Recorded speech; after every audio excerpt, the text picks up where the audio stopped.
Hello guys, കുറച്ച് ദിവസമായി നമ്മൾ ചാനലിൽ വീഡിയോ ഒക്കെ അപ്ലോഡ് ചെയ്തു. അപ്പം ഇന്ന് എന്താ പുറകിൽ കാണുന്നത് എൻ്റെ ഫാമിലിയാണ്. എൻ്റെ അപ്പം ഇന്ന് ഇവിടെ വെച്ച് തുടങ്ങാമെന്ന് വിചാരിക്കുന്നു. അപ്പോൾ ഞങ്ങൾ എന്താ പറയുക, ഫാമിലിയായിട്ട് കുറച്ച് ചെറിയൊരു ട്രിപ്പ്, ഒരു 2 മണിക്കൂർ കറങ്ങാനുള്ള ഒരു പ്ലാനാണ്. എല്ലാ പ്രാവശ്യവും ഇൻട്രോ എടുക്കാൻ ഞാനാണ് വരുന്നത്. ഈ പ്രാവശ്യം ഒരു ചേഞ്ച് ആയിക്കോട്ടെ. ഇന്ന് സർപ്രൈസാണ്, ഒരാൾ വരുന്നുണ്ട്, നോക്കാം. ഓക്കെ. അപ്പോൾ ഹലോ ഗായ്സ്, എൻ്റെ യൂട്യൂബ് ചാനലിലേക്ക് എല്ലാവർക്കും സ്വാഗതം. ആദ്യം ഞാൻ ഇൻട്രോ എടുത്തത് അച്ഛനാണ്, എന്നാൽ എൻ്റെ ഒരു സന്തോഷത്തിന് വേണ്ടി ഞാൻ ഇൻട്രോ എടുത്തു. അപ്പോൾ ഈ വീഡിയോ എങ്കിലും എല്ലാവരും കാണണം കേട്ടോ. പോകുന്നതിന് മുമ്പ് തന്നെ എല്ലാവരും വീട്ടിലുണ്ടായ ജാമ്പയ്ക്ക് തിന്നുന്ന തിരക്കിലാണ്. ഞങ്ങൾ പോകുന്ന സ്ഥലത്തെക്കുറിച്ച് സർപ്രൈസാണ്, അത് അവിടെ ചെന്നിട്ട് ഞാൻ കാണിച്ചു തരാം. നോക്കൂ, പോകുന്ന വഴിയിലെ കാഴ്ചകളാണ്. അതിമനോഹരമെന്ന് പറഞ്ഞാൽ അതിമനോഹരം. അപ്പോൾ ഇത്രയും മനോഹരിത നമ്മുടെ കുഞ്ഞു കേരളത്തിൽ ഞങ്ങൾ താമസിക്കുന്ന സ്ഥലത്ത് ഉണ്ടെന്ന് പറഞ്ഞാൽ ആരെങ്കിലും വിശ്വസിക്കുമോ? ഇങ്ങനൊരു കാഴ്ച വളരെ അപൂർവമാണ്, അപൂർവത്തിൽ അപൂർവമാണ്. അപ്പോൾ ഇത് സത്യം പറഞ്ഞാൽ നെയ്യാർ ഡാമിൻ്റെ വൃഷ്ടിപ്രദേശങ്ങളാണ്. അപ്പം ഇവിടുത്തെ കാഴ്ച എന്ന് പറഞ്ഞാൽ ഇങ്ങനെയാണ്.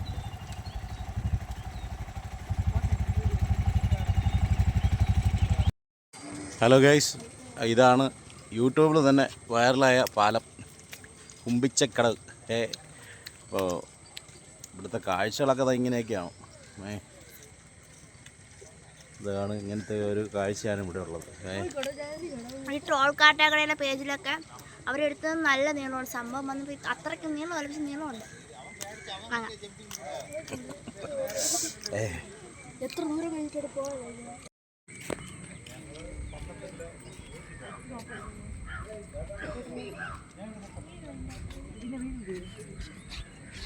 ഇല്ലമ്മ, ഇല്ല വീഴൂല, കഷ്ടം.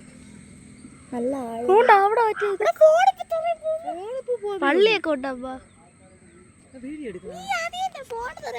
പുറത്തു നിന്നുള്ളൊരു വ്യൂ. ഒരുപാട് മലകൾക്കിടയിലൂടെ ഉള്ളൊരു പാലമാണ്.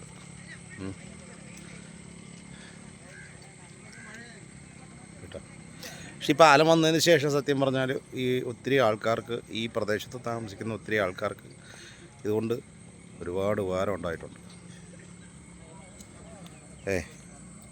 അപ്പോൾ ഇതാണ് എൻ്റെ ഫാമിലി.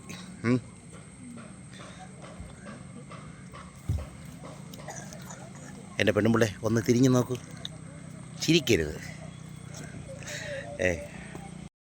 വെള്ളത്തിൽ ഇത്രയും വലിയ ഒരു ഗർത്തം പോലെ ഉള്ള ഒരു സ്ഥലത്ത് കൂടി ഒരു താറാവ് ഓടിക്കളി നിങ്ങൾ കണ്ടോ ഗൈസ്? എൻ്റെ ഒരു കുറഞ്ഞ വിവയുടെ ഫോണാണ്, ഈ ക്യാമറയിൽ ഇത്ര ക്ലിയറായി കിട്ടുള്ളൂ. പക്ഷെ എന്നിരുന്നാൽ തന്നെയും അങ്ങ് ദൂരെയാണ് സാധനം.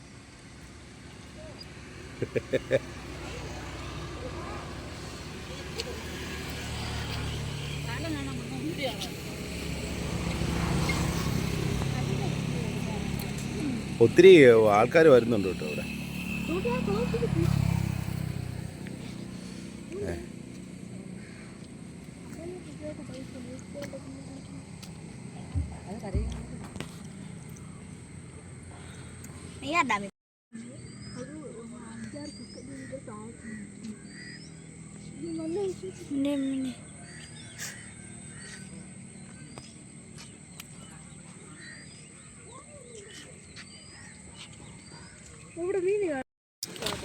ഗൈസ്, ഇതിൻ്റെ മറുസൈഡിലുള്ള ഒരു വ്യൂ എന്ന് പറഞ്ഞാൽ ഇതുപോലെയാണ് കേട്ടോ.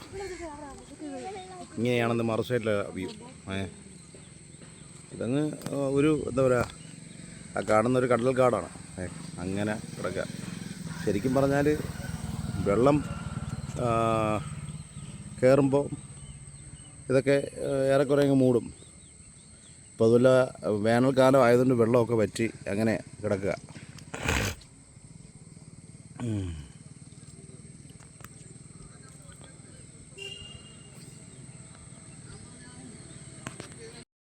ഗൈസ്, ഇപ്പോൾ ഇതിൽ താഴെ ഇറങ്ങാനുള്ള, താഴെ കായൽ ആറ്റിലേക്ക് ഇറങ്ങാനുള്ളൊരു വഴിയുണ്ട് കേട്ടോ. കടവിലേക്ക് താഴെ ഇറങ്ങിപ്പോകാനുള്ള വഴിയുണ്ട്. നമുക്കതുകൂടെ ഒന്ന് പോയി നോക്കിയിട്ട്. പിന്നെ ഒരു കാര്യം കൂടെ, നല്ല ആഴമുള്ള കയങ്ങളാണ് ഇതിനകത്തുള്ളത്. അപ്പം ഈ പറയുന്നത് പോലെ നീന്തലൊന്നും അറിഞ്ഞുകൂടാത്ത ആൾക്കാർ ഇവിടെ വന്ന് ഇറങ്ങരുത്. ഇവിടെ ഉള്ളവർ പോലും താഴോട്ടുള്ള അപ്പുറവും ഇപ്പുറമൊക്കെ താമസിക്കുന്നവർ ഈ കടത്ത് ഉപയോഗിച്ചാണ് അപ്പുറവും ഇപ്പുറമൊക്കെ കടക്കുന്നത്. ഈ കുമ്പിച്ചൽ കടവ് പാലത്തിൻ്റെ സൈഡിൽ കൂടെ താഴെ ഇറങ്ങാനുള്ളൊരു വഴിയുണ്ട്. അപ്പോൾ അത് ഇങ്ങനെയാണ് അതിൻ്റെ ഒരു സംവിധാനം. നടന്നിറങ്ങാം. വണ്ടി ഉണ്ടെങ്കിൽ വണ്ടി താഴെ പോകും. ഞങ്ങൾ വന്ന വണ്ടി മേളിൽ ഒതുക്കിയ പാലത്തിന് അടുത്ത് ഒതുക്കിയിട്ടൊക്കെയാണ്.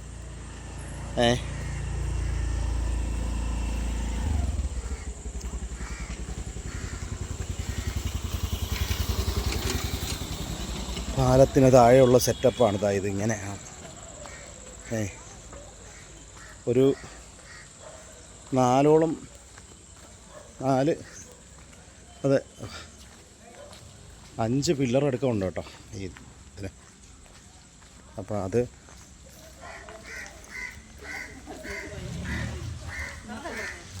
എൻ്റെ കൂടെ കടത്തൊക്കെ ഉണ്ടായിരുന്നു. അപ്പോൾ ആ കടത്തെന്ന് പറയുമ്പോഴത്തേക്ക് തോണി അങ്ങനൊരു സെറ്റപ്പായിരുന്നു ഇവിടെയുള്ള യാത്രക്കാരും ഉപയോഗിച്ചുകൊണ്ടിരുന്നത്.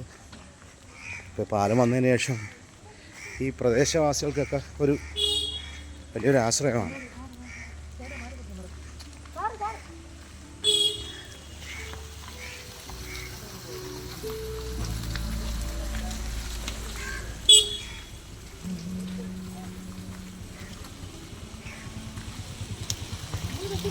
അപ്പോൾ പുഴയിലെ കാഴ്ചകൾ ഇങ്ങനെയൊക്കെയാണ്. നീന്തൽ അറിഞ്ഞുകൂടാതെ ആരും വന്ന് ഇറങ്ങരുത്, ദൈവത്തെ ഓർത്ത് കേട്ടോ. കാര്യം അത്ര തന്നെ അപകടം പതിയിരിപ്പുണ്ട് ഇതിനകത്ത്. അല്ലേ മക്കളെ? നീന്തൽ അറിഞ്ഞുകൂടാ വന്ന് ഇറങ്ങരുത്. ഇവിടെ ഈ പ്രദേശവാസികളൊക്കെ എന്ന് പറയുമ്പോൾ അപ്പുറം ഇപ്പുറമൊക്കെ വീട് അവരൊക്കെ അങ്ങോട്ട് ചെറിയ കടത്ത് വഞ്ചിയുണ്ട്, അതുവഴിയൊക്കെയാണ് അവർ പോകുന്നത്. ഓക്കെ, കണ്ടുപിടിച്ചൊരു വഴിയാണ്. അപ്പോൾ ഓക്കെയാണ്. ഇത്രയൊക്കെയാണ് ഇവിടുത്തെ കാഴ്ചകൾ ഗൈസ്. അപ്പോൾ വീണ്ടും മറ്റൊരു വീഡിയോയായി ഇനിയൊരു അവസരത്തിൽ കാണാം. Okay, bye. അപ്പോൾ വീഡിയോ ഇഷ്ടപ്പെട്ട ഫോളോ ചെയ്ത് കൂടെ കൂടിക്കൊള്ളുക. സപ്പോർട്ടാണ് വേണ്ടത്.